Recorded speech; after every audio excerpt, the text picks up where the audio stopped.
Of course.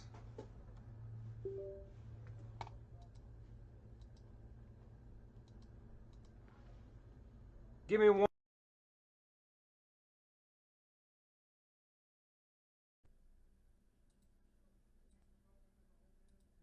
All right. It looks like the audio is working. Is this thing on? Am I live? Can y'all see me? Can y'all see me in live in real time? What's up, Mr. Sid Willis? Nice to see you here, man. Nice to see my esteemed co-host in the comments below. Nice to see everybody out there. Tonight, ghouls and gals, we're going to be talking about The Matrix Resurrections. So get ready to take that red pill. Follow me down the rabbit hole. Follow the white rabbit because we're going to be talking some Matrix. I saw The Matrix earlier today, and yeah, it was really interesting. I want to start this off by saying I've only seen the actual Matrix, like the first Matrix movie, like a whole total of like 2 times in my entire lifetime. The second time was last night when I was watching it in preparation for The Matrix Resurrection. And I have to fucking say, man, that movie, the first movie, it's really fucking good. I mean, I know everybody knows this by now because the movie was made in like fucking 1999, but yeah, it's good. It holds up. I mean, it's a fucking amazing film. It's still innovative to this day. I mean, it feels like if I'm watching like a big budget like 9 Inch Nails music video. Like the first Matrix film is like so like perfectly edgy and perfectly like aesthetic and just so fucking like kind of like dirty and grimy in the right way possible. You know what I mean? It kind of has that like techno filth like all over it, and it just works so perfectly. Um, the Matrix Resurrection, on the other hand, which stars Keanu Reeves and Carrie Ann Moss again as Neo and Trinity, respectively, and it also stars my man Black Manta as Morpheus, and it also stars my man NPH as the fucking analyst, who, might I add, is my favorite character in the Matrix Resurrection. He is such a fucking sassy bitch. I just kept thinking the entire time when I was watching the Matrix Resurrection, and if you're asking yourself, yes, I'm gonna refer to this movie in the with the whole title throughout the whole entire fucking review. But yeah, NPH is like my favorite character in the movie. He's so fucking awesome. We're gonna get into that a little bit later. And it also stars old Jada Pinkett Smith, who is still trying to get into entanglements at the ripe old age of like fucking 69 or 70, however old she is in this fucking movie. It stars all those lovely people, and it also stars the new characters. They have a couple of new people in the crew and stuff like that, and they're all pretty cool, but they all are kind of like carbon copies of like the original crew from the original Matrix. One thing I noticed about this film is that it's consistently, I mean, not consistently, I shouldn't say consistently, that's not the right word. It's constantly trying to like replicate the Matrix, the first one, like heavily the first one, like I mean, they start off the beginning of this film with like scene by scene, literally like a scene by scene remake with a different actor playing Trinity. Like they do the exact first scene from the first film, and that kind of like lingers throughout the entire fucking movie. I mean, the Matrix Resurrection falls under the category of like sequel, remake, reimagining, fucking a fucking reboot. It's all those things wrapped into one, to the point to where like I didn't really know what the fuck this was. At first, I was like, is this a fucking sequel? Is this a remake? What the fuck exactly is this fucking movie? And it kind of feels like this movie is having fucking an identity crisis, much like our fucking main character, fucking Neo. The entire movie looks like it's having this fucking reaction right here, or this reaction right here, where you're just like, huh? Like the movie's trying to figure out, like, what do I want to be? Should I be a sequel? I mean, I'm obviously after the last movie, the third one, but I'm also trying to pull a bunch of shit from the first one, and I'm also trying to kind of be a remake of the first Matrix film. What the fuck am I? It feels like if I'm watching like a cinematic existential crisis. I mean, a nice looking one, a really pretty looking one, a really well polished, squeaky clean one, and that's another thing. The Matrix Resurrection is like a very polished, squeaky clean version of like the first Matrix movie. I mean, it doesn't have any of that grit. It doesn't have any of that kind of like 9-inch nail, like I hate my job, I hate fucking corporate America, and like everything we do doesn't mean anything because everything is fucking meaningless. It doesn't kind of have that like nice, like nihilistic fucking charm. It's just very fucking like a carbon copy. It feels exactly like what the Matrix would be against. I mean, I'll do you one even better. This feels like a film that would be in the Matrix. This feels like a film that they would show people in the Matrix. It'd be like, this is the Matrix version of the Matrix, if that makes sense. It honestly feels like somebody totally else made this fucking film. It doesn't even feel like it was directed by Lana Wachowski. If you were to tell me that fucking like J.J. Abrams or like fucking Zack Snyder or somebody like that fucking directed this Matrix movie, I'd be like, yeah, I can see that, because this doesn't have that same like kind of like, you know, je ne sais quoi that the Wachowski sisters bring to their movies and stuff like that. It's very fucking like lackluster. And I don't want to say that this movie is completely bad. I mean, there's little bits and pieces in this movie that I really fucking enjoyed. Like, I really fucking enjoyed that this film is essentially like a romance film featuring, again, Neo and Trinity. I mean, this is essentially just their romance straight front and center. I mean, the film spends like, I want to say 100% of its runtime just, you know, like dwelling on Neo and Trinity's relationship, which that's fine. I mean, the relationship has always been at the core of all of the Matrix films, and that's one of the things that I enjoyed in the Matrix Resurrection, that it was kind of sweet that Neo was kind of like this guy that would go through all these great lengths just to be reunited with the one person that he loves. He even says it at one point in the film. He's like, you're the one person that I've only like loved in my life. Like, of course, like I would have done this for you. You know what I mean?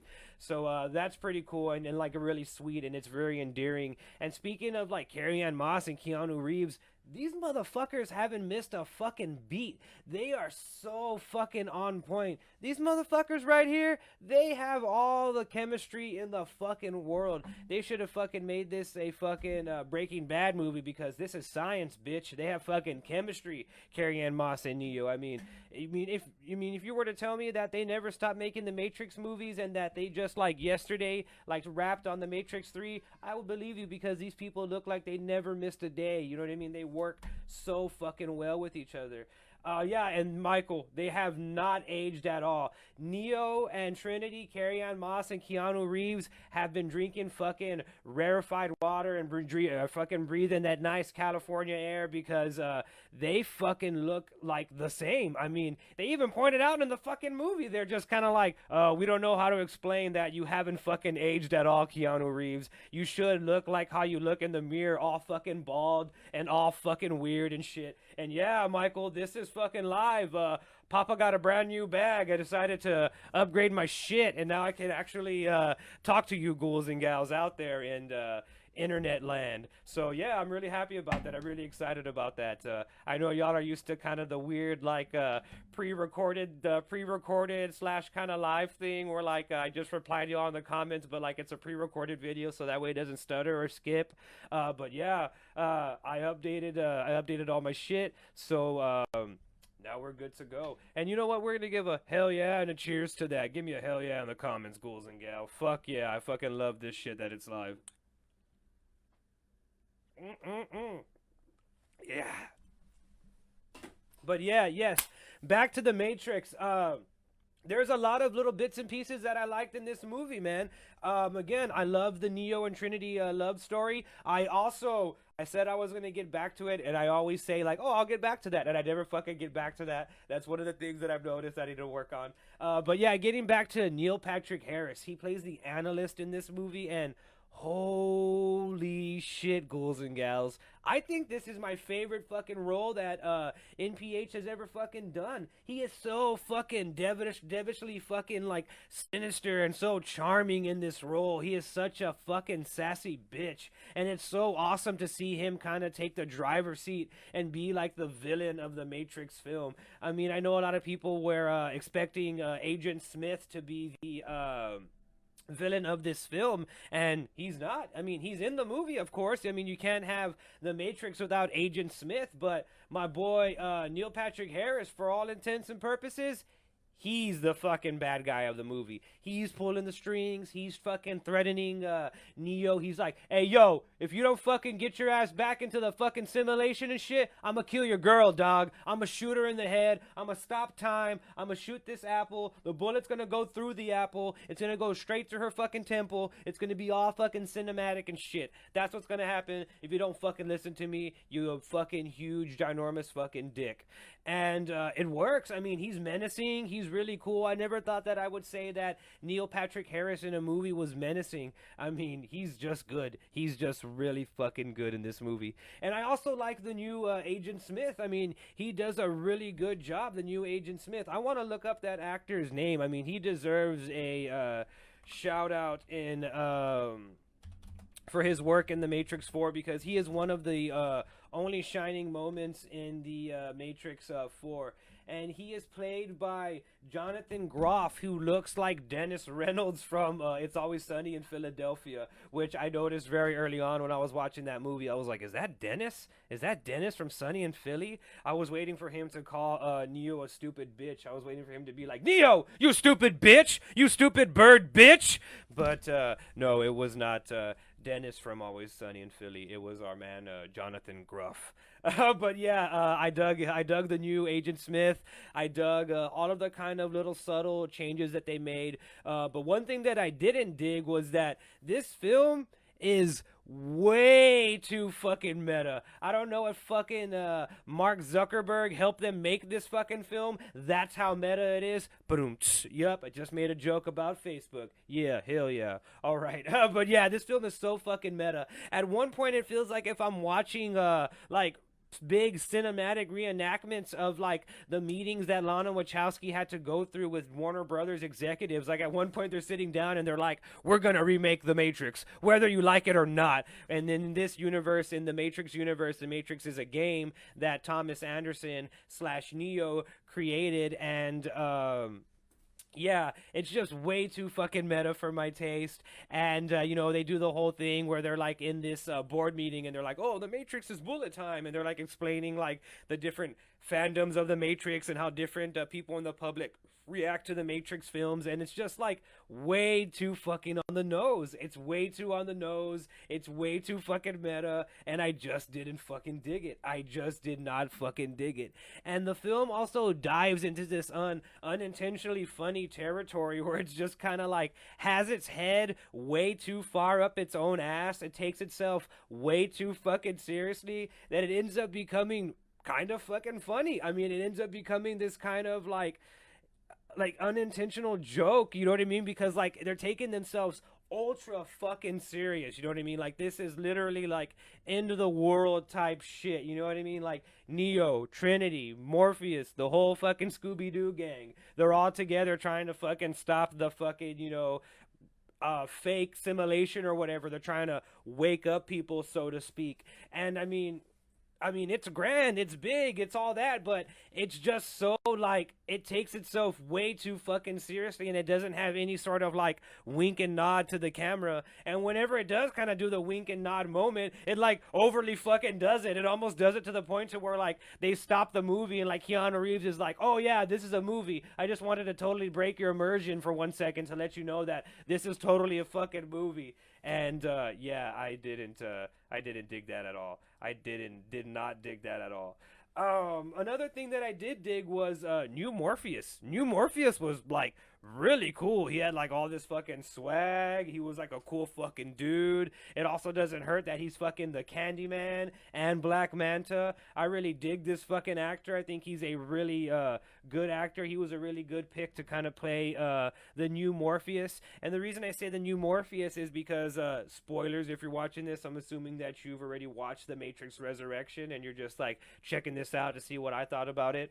The new Morpheus isn't Morpheus at all. He's actually just a carbon copy of Matrix of Morpheus. He is a program that Neo makes or Thomas Anderson makes when he's creating the Matrix video game, and he kind of like combines Agent Smith and Morpheus together in this one program, and it ends up looking like that guy there. And yeah, I like that. I thought that was interesting. And again, I liked all the little updates they did that they did. They didn't have to go to a phone booth this time. They didn't have to fucking do all this other shit that they had to do in the other one. You know what I mean? They had all these portals. They did a lot of thing with like mirrors, and they kind of had the whole thing of looking at your inner self and how you see yourself and how other people see you. And I thought that was really cool as well.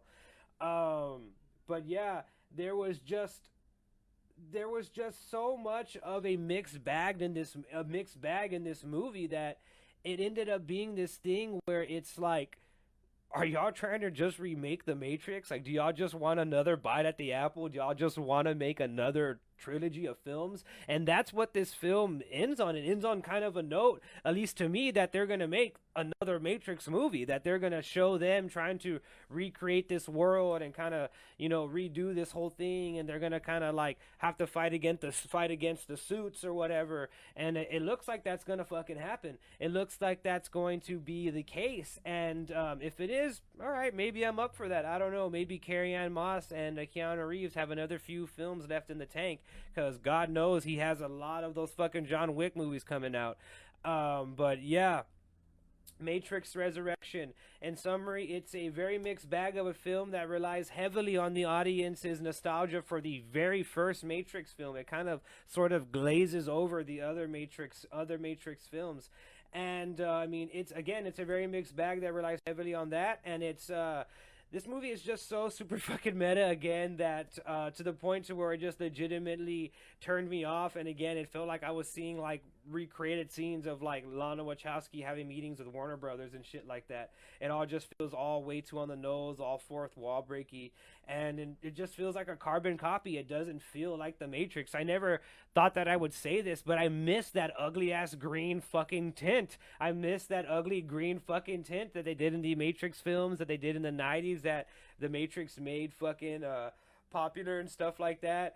But yeah, I mean, that's can be argued that's one of the biggest problems that the Matrix Resurrection has. It lacks the originality, it lacks the grittiness, it lacks the cool factor of the original Matrix. I mean, it was a good attempt, and it was just nice seeing Neo and Trinity and all of those people do their thing again. And I mean, it is a good, nice bit of nostalgia, but Spider-Man No Way Home, it is not. But yeah, ghouls and gals, there you have it. The Matrix, I'm going to go ahead and rate it a 5.5 out of 10. Have you seen The Matrix? Have you watched it? Let me know in the comments below. I really want to know what you ghouls and gals think about The Matrix Resurrections. I know a lot of people were anticipating this. I know that there's so many fans of The Matrix still out there, and there's so many people that still watch The Matrix movies and stuff like that. So let me know in the comments below what you thought about this film. I would love to hear what you ghouls and gals thought about it. And now that I got my whole setup going good here, I'm going to start going live a lot more. I'm going to be doing some more live videos and stuff like that. And yeah, Michael, hopefully you watch it soon, and hopefully you enjoy The Matrix Resurrection. I mean, like I said, there's a lot of cool stuff in this film, man. The action is good. Keanu Reeves, of course, doesn't miss a fucking beat. He's John Wick, for crying out loud. He does not miss a beat there. Carrie-Anne Moss does not miss a beat as well. Her and Keanu Reeves have like all the chemistry in the world, so all of that is amazing. And if you just want to like see a cool Matrix film that doesn't have like all of the like thinkiness of like the first one, this is the Matrix film for you. This is the most popcorn of all the Matrix films. But yeah, man, Thank you, dude. I look forward to doing more live shows, man, and you have a great night too.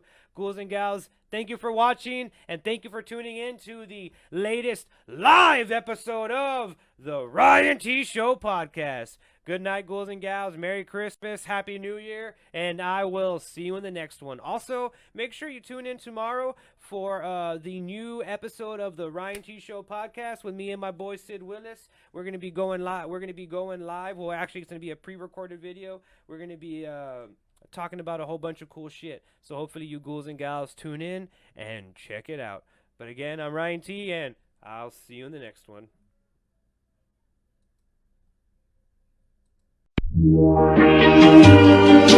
This is the